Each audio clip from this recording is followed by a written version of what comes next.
O primeiro grande portal está aberto e Hércules é convidado a ingressar no caminho. Ele é encarregado de libertar as terras pantanosas que sofrem o efeito devastador de éguas selvagens, as quais destroem todo o trabalho realizado com o esforço humano. Uma reflexão sobre essa história das éguas selvagens pode levar uma pessoa a reorientar-se, fazendo-a elevar-se do estado de consciência que a maioria se encontra. As éguas devastadoras simbolizam aspectos mentais que existem nos seres humanos, como o egoísmo e a crítica, e que são passíveis de superação. Aprender a pensar, controlar a mente e transcender o egoísmo. Bem-vindos, queridos amigos, ao nosso programa Trechos de Conhecimento. Hoje estudaremos o primeiro trabalho de Hércules, a captura das éguas devoradoras de homens. Durante os 12 trabalhos de Hércules, traremos algumas chaves, uma pequena síntese de cada mito. No primeiro trabalho, o processo é o desenvolvimento e a transformação da mente. Já a tarefa principal é adequar a própria mente às necessidades reais e controlar o egoísmo, a crítica e a tagarelice. A realização é alcançarmos a capacidade de pensarmos. E, por fim, a chave da realização é controlar o pensamento. Iniciaremos nossa leitura na página 27. Vamos lá?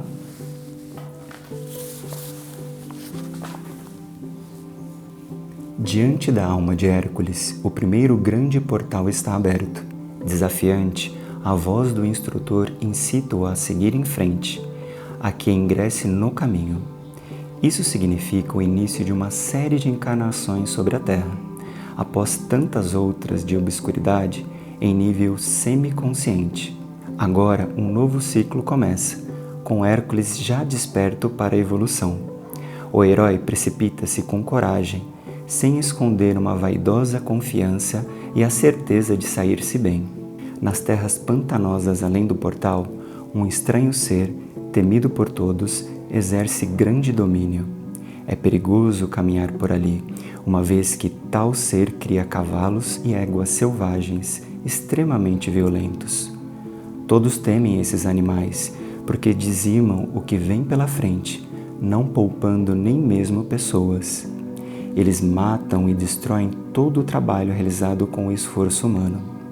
As crias desses animais nascem cada vez mais fortes, selvagens e maléficas, e aquele senhor prepotente nada faz para desenvolver nelas qualidades menos agressivas.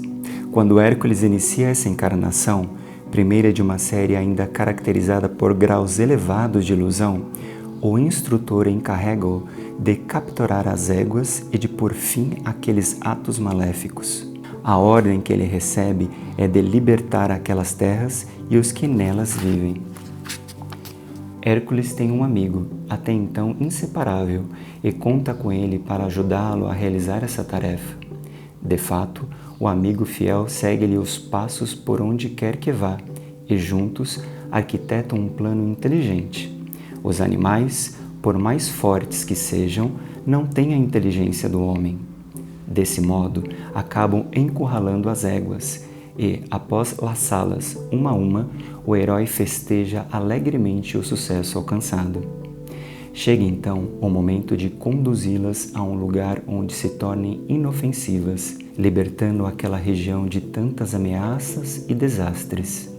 A essa altura, Hércules acredita que sua tarefa esteja praticamente resolvida, sendo de somenos importância o resto a ser feito. Chama seu ajudante, encarrega-o de conduzir os animais selvagens para além do portal e, com visível orgulho pelo que realizara, afasta-se dali. O amigo, atendendo-o prontamente, dá início àquela última fase, considerada por Hércules como a mais simples. Ele, porém, não tem a mesma força do herói. Pelo contrário, é frágil e de pouca agilidade. Além do mais, teme a tarefa, embora não o demonstre. Na verdade, não tem a mesma capacidade de Hércules para prender as éguas, amarrá-las e conduzi-las a seu destino. Assim, quando tenta transportar os animais capturados, estes, em conjunto, se voltam contra ele, matando-o. Em seguida, mais ferozes do que nunca, espalham-se pelas terras de onde estavam sendo retirados. O trabalho volta, então, à estaca zero. De fato, Hércules aprende uma grande lição e torna-se um pouco mais sábio e humilde. Um tanto desencorajado pelo impacto da morte do amigo, recomeça a busca das éguas. Novamente consegue capturá-las, conduzindo-as a um local de onde não podem escapar. Resta, no entanto, o corpo sem vida do amigo como testemunha de uma ação irrefletida. O instrutor vem em seu auxílio. Examinando a situação, envia os animais capturados para um lugar de paz. O povo dá graças a Hércules e o tem como um libertador, enquanto o corpo do amigo fiel jaz ali, bem à vista de todos. Tristeza e entusiasmo são próprios daquelas terras e daqueles pântanos. Aproveite a lição desta tarefa, diz o instrutor, depois de tudo passado. Hércules ouve-o atentamente, pois começa a ter consciência do serviço a ser prestado aos homens em geral. Por essa amostra, vê o que o espera no futuro. Mas a experiência não termina ali. Em seguida, o instrutor diz-lhe que o trabalho sim foi feito. Perceber o empenho com que Hércules se dedicara, porém mal feito. As palavras do instrutor calam fundo na alma do herói. E é nessa situação que a voz interna volta a ser ouvida. Desta vez, para dizer que ele prosseguisse, que não parasse por causa do acontecido. Impulsionando-o, a voz indica-lhe o segundo portal, onde um novo trabalho o aguarda. Antes, porém, de partir, Hércules põe-se a refletir sobre a tarefa recentemente concluída. Para Hércules, refletir sobre o trabalho significava tornar-se uma alma perceptiva, após tantas encarnações de cegueira e ignorância, em que se vivem superficialmente certos fatos marcantes que poderiam ser mais bem elaborados. Vê-los simplesmente passar, sem qualquer consideração a respeito, implicaria a essa altura deixar de desenvolver uma série de potenciais. Seria como abandonar o pântano, elemento simbólico, entregue a si mesmo. Nesse sentido, o primeiro trabalho é um novo início. Uma reflexão acerca da história das éguas selvagens pode levar um indivíduo a reorientar-se, fazendo-o elevar-se do estado de consciência humano, onde a maioria se encontra, para outro, que hoje já lhe é acessível.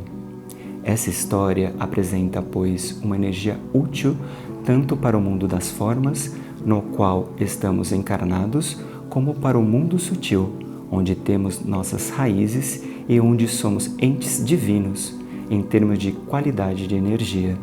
Quando a criatura humana desperta para cooperar com a evolução, deixando para trás as fases que vinha percorrendo em seu ritmo normal, mais lento, e dispondo-se a assumir a tarefa de capturar as éguas, ela cruza o primeiro portal, onde a alma, representada por Hércules, e a personalidade, o amigo, devem trabalhar juntas, unindo todas as suas energias. Caso contrário, certos aspectos da mente, representados aqui pelas éguas, jamais poderão concentrar-se na meta evolutiva e continuarão, sempre que possível, devastando. Não se esqueça, contudo, de que o ser poderá contar com o auxílio da sua parte mais consciente, ou seja, o instrutor, que sempre estivera presente, porém mantendo-se nos bastidores e, até certo ponto, imperceptível. Na história de Hércules, o pântano, dominado pelo prepotente senhor, simboliza a mente humana, que a esta altura do processo começa a desenvolver-se, elemento que pensa, que raciocina. Não nos esqueçamos de que ela absorve durante várias encarnações o egoísmo, a crítica, a crueldade e a tendência à tagarelice. As éguas devastadoras equivalem a tais aspectos dessa mente, aspectos que dão origem aos conceitos, às teorias e as ideias mais concretas e óbvias do homem, de modo especial aquelas que se encaixam e se afinam com a mentalidade vigente na sociedade organizada, enfim, com o mundo das terras pantanosas, terras que podem tornar-se férteis e saudáveis quando libertas de suas imperfeições. Essas éguas que existem em todos nós e correspondem a aspectos mentais que implicam devastação e crítica, são passíveis de transmutação e de desenvolvimento, quando inspiradas pelo lugar de paz para onde devem ser levadas. De fato, no final do episódio, o instrutor envia os animais para lá. O que significa isso? Conforme sabemos, a mente tem dois planos. Acima daquele onde as éguas podem existir, ela é capaz de abstrações, de captação de ideias superiores e alberga durante uma série de encarnações o instrutor do eu consciente, da parte humana do indivíduo. Quando essa parte humana é domada, simbolicamente recebe a sela que pode sustentar o cavaleiro com firmeza. Há então um contato com seu nível mais alto, de onde vem tudo pronto, sintética e perfeitamente, em conformidade com as necessidades reais do homem e dos grupos aos quais pertence, e não só com suas supostas necessidades, que tem em conta um único ser. Durante épocas seguidas, as éguas estiveram soltas.